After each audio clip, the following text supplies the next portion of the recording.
Hello jotono amo ingke hugni awan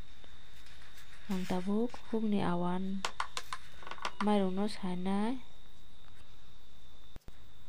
ei solun jummo bini sol muiku solun jari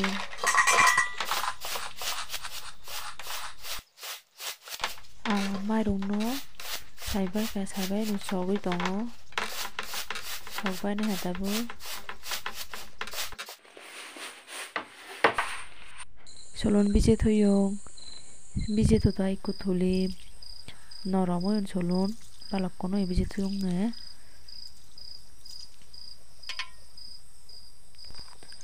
tabuk ang awan songnai omo ke hanituk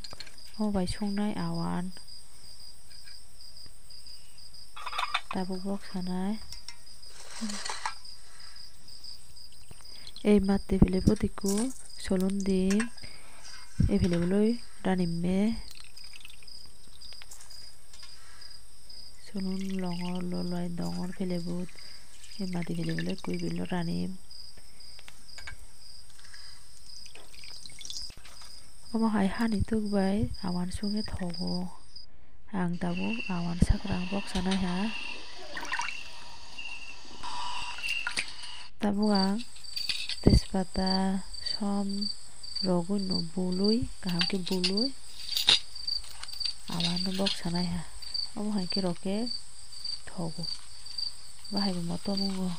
ibo thogo mui ebini solono tejpada nun mije dong thum bajo oi aro sod oi ingeri raneli tumiyo hesiyo pengajo dile di pare pengajo dungu bana tejpada loi nun ekka dunge ikko pat dim solon do ready oyon ese pilebot ekka pani lone ikkono pat dim beg ready guri poreyong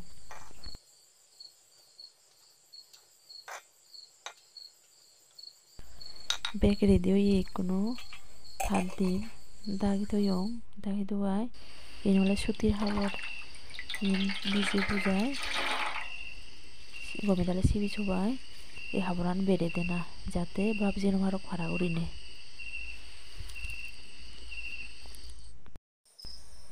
awan maila ready wngkha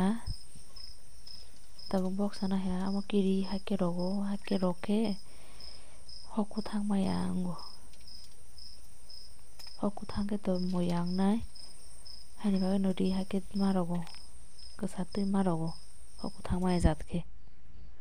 bok salha awan mai ani awan moya sakno ani video naibai di video pai sak naibai di